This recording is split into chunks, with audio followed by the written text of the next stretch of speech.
The ship's bell is a vitally important and protected piece of the ship. When a wreck is found, often the first thing salvaged is the ship's bell. Sailors of old, and to this day, revere and respect the bell, even calling it the soul of the ship. But why is that? What's so important about a bell?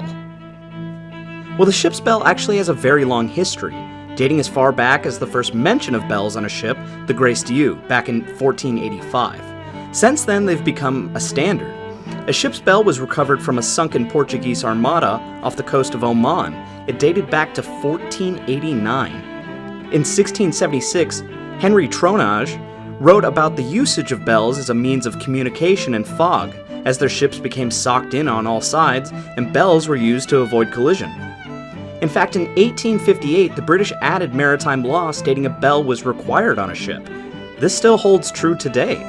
As stated in Rule 33, Paragraph A of the Convention of the International Regulations for Preventing Collisions, or COLREGs for short, a vessel of 12 meters or more in length shall be provided with a whistle and a bell, and a vessel of 100 meters or more in length shall, in addition, be provided with a gong, the tone and sound of which cannot be confused with that of the bell. That confusing the bell sound is actually very important too, because sailors believed any other bell sounds other than the ship's bell were a portent of doom and a sign of bad luck. Or should the bell sound at a time other than the prescribed time, say a storm is rocking the ship and ringing the bell, that was considered bad luck as well. But there's a very obvious practical reason for this. In the early days of sailing, there was no way at all of telling time. The first maritime chronometer wouldn't be invented until 1761. The only way to tell time was with hourglasses. Every half hour, a cabin boy or watchman would turn over the glass, and to mark that they had done so, they would ring the bell once on the half hour and twice on the hour.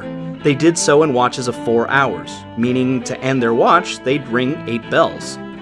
This became so ingrained in maritime culture that it's still done so today on modern Navy vessels, just electronically. But the term 8 bells even became synonymous with death. For a sailor to die, it would often be said to ring 8 bells, meaning that his watch was finally over. But seeing as a sailor's day revolved around the ringing of those bells, even to the point that accurate navigation relied on accurate timekeeping, you can see why ringing bells erroneously could have disastrous results. The ship's bell soon after carried huge importance. Bells would be used for important ceremonies like ringing on the captain, admirals, and high-ranking dignitaries to being rung at funerals or at the stroke of midnight on New Year's. They were used as alarms for fires or if ships ran aground. They even became so important that babies were often baptized in the ship's bell for good luck. Oddly enough, it was tradition that the ship's cook took care of the bell, shining it and tending to its ropes and such. These days, that's often just done by a deck seaman or a quartermaster striker. But to this day, the bell remains of vital importance. Inscribed with the name of the ship and the year of its commissioning, the Department of the Navy actually keeps every ship's bell of every past ship on inventory. If a ship is decommissioned, the Navy will keep the bell, often loaning it to museums or loaning it to newly commissioned ships of the same namesake. The Navy apparently wanting to keep the soul of their ships alive. It's said that if the ship does sink, that even underwater, laying on the seafloor, the ship's bell will still ring. The soul of the ship's still alive in the briny deep. I'm not sure about that, but then again, I'm not exactly a wreck diver, so maybe it's true. But this is another one of those superstitions that popped up seemingly out of necessity. One could imagine the frustration of a quartermaster trying to keep accurate time for his dead reckoning, only to be thrown off by errant bell ringing.